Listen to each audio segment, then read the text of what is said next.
Finally ನಾವು ಹುಬ್ಳಿಯಿಂದ ಏನಂತಾರೆ ಪುಂಡಿ ಪಲ್ಯ ತೊಗೊಂಬಂದ್ವಿ. ತುಂಬ ಖುಷಿ ಆಯಿತು. ಇಲ್ಲಿ ಸಿಗಲ್ವಲ್ಲ, ತುಂಬ ದಿನದಿಂದ ಇದು ರೆಸಿಪಿ ತೋರಿಸ್ಬೇಕು ಅಂದ್ಕೊಂಡಿದ್ದೆ. ಸೊ ಹಾಗಾಗಿ ಮಾಡ್ತಿದ್ದೀನಿ. ಒಂದೇ ಸೂಡು ತಂದಿದ್ದೆ, ನೋಡೋಣ ಅಂತ. ಮತ್ತು ಹುಬ್ಳಿಯಲ್ಲಿದ್ದರೆ ತುಂಬ ಮಾಡ್ತಿದ್ವಿ ನಾವು.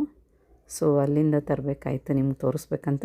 ಮತ್ತು ನಾನು ಹಸೆ ಖಾರ ತಿನ್ನಲ್ವಲ್ಲ, ಅದಕ್ಕೆ ಸೊ ಹಾಗಾಗಿ ಇವು ಕೆಂಪು ಮೆಣಸಿನ್ಕಾಯಿ ನೀರಲ್ಲಿ ಹಾಕಿ ಅದನ್ನೇ ಕುಟ್ಕೊಂಡಿದ್ದು ನಾನು.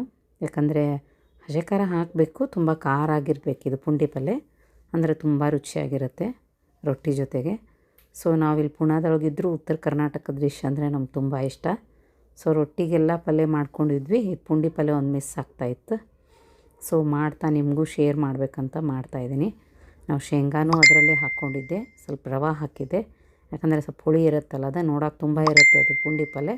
ಕುದ್ಮೇಲೆ ತುಂಬ ಕಡಿಮೆ ಆಗುತ್ತೆ.